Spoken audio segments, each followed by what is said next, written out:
This channel does not promote any violent, harmful, or illegal activities. All content provided by this channel is meant for an educational purpose only.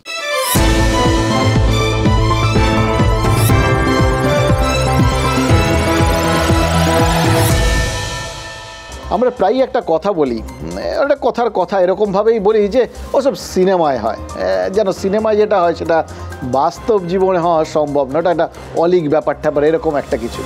কিন্তু আজ যেটা দেখলাম, সেই কবে কোন সিনেমায় একটা ডায়ালগ শুনেছিলাম 1993 সালে শাহরুখ খানের ডায়ালগ, সেটা যে আজকে সত্যি হয়ে গেল। এবং সত্যি কে করলো? নির্বাচন কমিশন। তাহলে এটাকে কি বলবেন? ভাবতে পারেন যে শাহরুখ খান কি তাহলে নির্বাচনের কোথাও গিয়ে ব্র্যান্ড অ্যাম্বাসাডার নাকি ছিলেন? এখন তো আর নেই। এখন এবছর তো তার ব্র্যান্ড অ্যাম্বাসাডার হয়ে গেছেন সচিন তেন্ডুলকার। এবার সেই শাহরুখ খান যেটা 93 সালে বলেছিলেন, 31 বছর পর সেটা গিয়ে আমাদের ভোটে আজকে প্রথম দফায় লোকসভার ভোটে সেটা সত্যি হচ্ছে। কোনটা নিয়ে এত কথা বলছি? আরে সেই ডায়ালগটা যেখানে শাহরুখ খান বলেছিলেন যে হার কে জিতনে वालों को बाजीगर कहते हैं। হার জিতের প্রসঙ্গটা সব তো আপনারা ভাবছেন ওই 4 তারিখ 4 জুন জ্বালা যাবে, কিন্তু আজকে যেটা হলো সেটাও তো প্রায় সেরকমই। আজকে নির্বাচন কমিশন তাহলে হারলেনই বা কোথায় আর জিতলেনই কোথায়? একটু ভাবুন, পরিষ্কার বুঝতে পারবেন। এর আগে আমাদের নির্বাচনের লাস্ট রেফারেন্স ফ্রেম কি ছিল? লাস্ট রেফারেন্স ফ্রেম ছিল হচ্ছে এই পঞ্চায়েত নির্বাচনটা। সেই পঞ্চায়েত নির্বাচনে কি হয়নি? মারামারি, কাটাকাটি, রক্তারক্তি আর লঙ্কাকাণ্ড। মানে নির্বাচন না নরমেধযোগ্য, সেটা নিয়ে আপনাদের মনে সংশয় জাগতে পারত। আজ পর্যন্ত সেই ভোট পরবর্তী একাধিক মামলা টামলাও এখনও চলছে। এসবগুলো দেখে তখন তো মনে হয়েছিল যে আমাদের বাংলা সংস্কৃতিটা কীরকম একটা অদ্ভুত জায়গায় পৌঁছে গেছে। কিন্তু সেই নির্বাচনের কাছে তারপরেই এত বড় লোকসভা নির্বাচন, ওটা পঞ্চায়েত নির্বাচন ছিল। ভাবছিলাম যে এত বড় নির্বাচন নিশ্চয়ই পঞ্চায়েত নির্বাচনকে টপকে যাবে। তো প্রথম দিন কি হলো? দাঁড়িয়ে দাঁড়িয়ে তো হেরে গেল এই আমাদের লোকসভা নির্বাচনটা। কোনো বিশেষ রক্তপাত নেই, বিক্ষিপ্ত কিছু ঘটনা। এই বিক্ষিপ্ত শব্দটা খুব ইম্পর্টেন্ট। অনেক দিন পর জানেন তো আমাদের এই বাংলার এই ভোট ঠোঁটের ক্ষেত্রে সেই পুরনো শব্দবন্ধটা ফিরে এসছে। বিক্ষিপ্ত কিছু ঘটনা ছাড়া মোটামুটি ভোট শান্তিপূর্ণ। এটা বলার সুযোগই এত বছর পাইনি, আজকে পেলাম।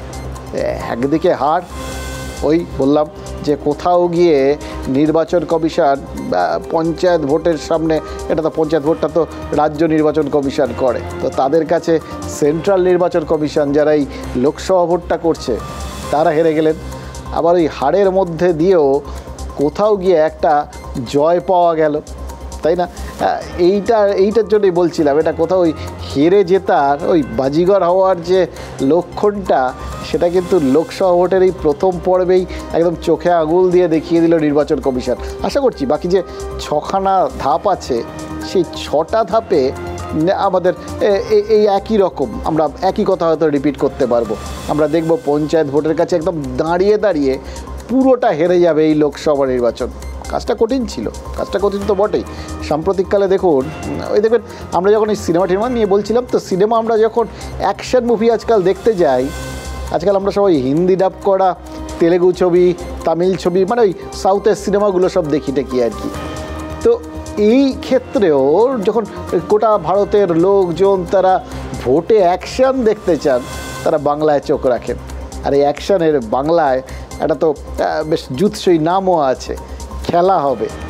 তো সেই খেলাটা দেখা গেল না সেরকম। এটা দেখে কেউ হতাশ হতে পারে, বিশ্বাস করুন আমরা স্বস্তির নিঃশ্বাস ফেলেছি। অথচ চেষ্টার কসুর কিন্তু কেউ যে করেননি তা না। কোচবিহারের দাদা দিদিরা একদম প্রাণপণে লড়ে গেছেন শেষ বেলা পর্যন্ত, যে যদি একটুখানি নিজেদের সুনাম ঠুনাম বজায় রাখা যায়, এই বাংলার যে সুনাম আর কি এই ভোটের হিংসার ক্ষেত্রে।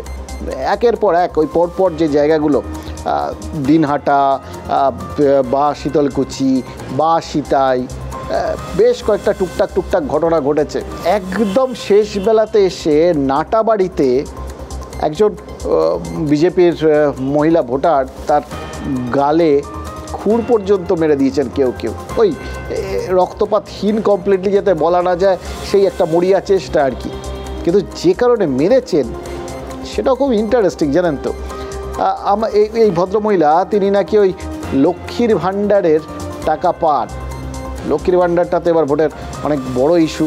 এবার লক্ষ্মীর ভাণ্ডার নেবে, এক হাতে নেবে আর এক হাতে দেবে, এটাই তো নিয়ম। কিন্তু এই ভদ্রমহিলা নাকি নিয়েছেন, কিন্তু দিয়েছেন অন্য জায়গায়, মানে বিজেপিকে ভোট দিয়েছেন।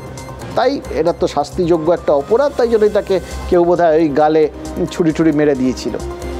মজাটা কি জানেন, ওই সন্দেশখালিতে যিনি বিজেপি প্রার্থী রেখা পাত্র, তার বিরুদ্ধে তৃণমূলের অভিযোগ ছিল যে তিনি স্বাস্থ্যসাথী পান, অথচ তিনি এরকমভাবে বিজেপির হয়ে ভোটে দাঁড়িয়ে পড়ছেন। এখানে একরকম নিয়ম, মানে দক্ষিণবঙ্গে একরকম নিয়ম, স্বাস্থ্যসাথী মানে এটা বিজ্ঞাপন যে বিজেপি প্রার্থীও কিন্তু স্বাস্থ্যসাথী পান আর কি। তাহলে বুঝুন আমরা কত উদার, আমরা কত সমমনোভাবাপন্ন, সবাইকে এক নজরে দেখি। এটা প্রমাণ করার জন্য, এটা নির্বাচনী বিজ্ঞাপনের জন্য দক্ষিণবঙ্গে এই বিষয়টাকে তুলে ধরা হচ্ছে। উত্তরবঙ্গে গিয়েই নিয়মটা বদলে যাচ্ছে। এই অদ্ভুত বৈপরীত্যের কারণটা এটা কিন্তু ঠিক হজম হলো না। এক যাত্রায় আবার এরকম পৃথক ফল হয় নাকি?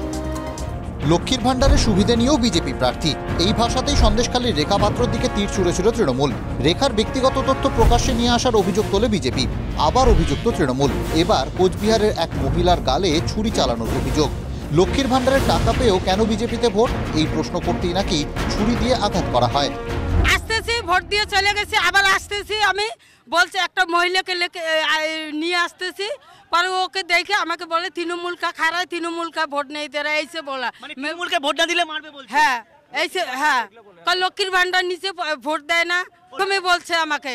পরে আইসে আমাকে বলে চাকু ছিল হাতে, আমাকে বলে এই যে চাকুতে মারছে। খবরটা শোনার পর নাটাবাড়ি বিধানসভার ডোয়াগুড়ি এলাকার বুথে পৌঁছন বিজেপির প্রার্থী নিশীথ প্রামাণিক। পৌঁছয় বিশাল পুলিশ বাহিনীও। পুলিশের সঙ্গে বচসায় জড়ান নিশীথ, অভিযোগ পুলিশের বিরুদ্ধেও। সন্দেশখালী মডেল, পুরো বাংলা জুড়ে সন্দেশখালী মডেল এরা করতে চাইছে। সন্দেশখালীর মায়েরা তারা গর্জে উঠেছিল, ঠিক একই রকম ভাবে সারা বাংলার মায়েরা ধীরে ধীরে গর্জে উঠছে। পুরো রাজ্য পুলিশের সহযোগিতাতেই এই ধরনের কাণ্ড করতে বেশি করে সাহস পাচ্ছে যারা তৃণমূলের গুন্ডা রয়েছে। নাটাবাড়ির ঘটনা ঠিক হয়নি, ডিফেন্স বাঁচিয়ে বলছে তৃণমূলও। হওয়া উচিত নয়, এই যুক্তিটা আমরা কাজ করি না। এটা ভারতীয় জনতা পার্টির যুক্তি হতে পারে। এখন স্থানীয়ভাবে একটা থাকতেই পারে একটা রিয়াকশন, তৃণমূল কংগ্রেস সেটা করে। পয়লা দফায় ভোট ছিল উত্তরের 3 কেন্দ্রে। মোটের ওপর শান্তিপূর্ণ ভোটে বেশিরভাগ অশান্তি কোচবিহারেই। দিনহাটায় বিজেপির বুথ সভাপতির বাড়ির সামনে থেকে তাজা বোমা উদ্ধার হয়। রাস্তার পাশ থেকে বোমা উদ্ধার ঘিরে এক প্রস্ত নাটক। সুরক্ষাবিধি শিখে তুলে হাতে করেই বোমা তোলে পুলিশ। চান্দামারিতে মাথা ফাটে বিজেপির বুথ সভাপতির। শীতলকুচিতেও বিজেপির কর্মীর মাথা ফাটানোর অভিযোগ। গিরিয়াকুটিতে বিজেপি সমর্থকদের বাড়ি ভাঙচুর হয়। 3 জায়গাতেই তৃণমূলের বিরুদ্ধে হামলার অভিযোগ বিজেপির। হামলার অভিযোগ অস্বীকার তৃণমূলের। আক্রান্ত শাসক দলও। ভেটাগুড়িতে তৃণমূলের ব্লক সভাপতিকে মারধর। আক্রান্ত ব্লক সভাপতি অনন্ত বর্মন। বিজেপির বিরুদ্ধে হামলার অভিযোগ তৃণমূলের। উত্তেজনা ছড়ায় সিতাইয়েও। রাজাখোড়া প্রাথমিক স্কুলে তৃণমূলের ক্যাম্প অফিস জোর করে তুলে দেওয়ার অভিযোগ বিজেপির বিরুদ্ধে। খবর পেয়ে ঘটনাস্থলে যান কোচবিহারের তৃণমূল প্রার্থী জগদীশ বসুনিয়া। তৃণমূল প্রার্থীর সামনেই হাতাহাতিতে জড়িয়ে পড়েন তৃণমূল ও বিজেপির কর্মীরা।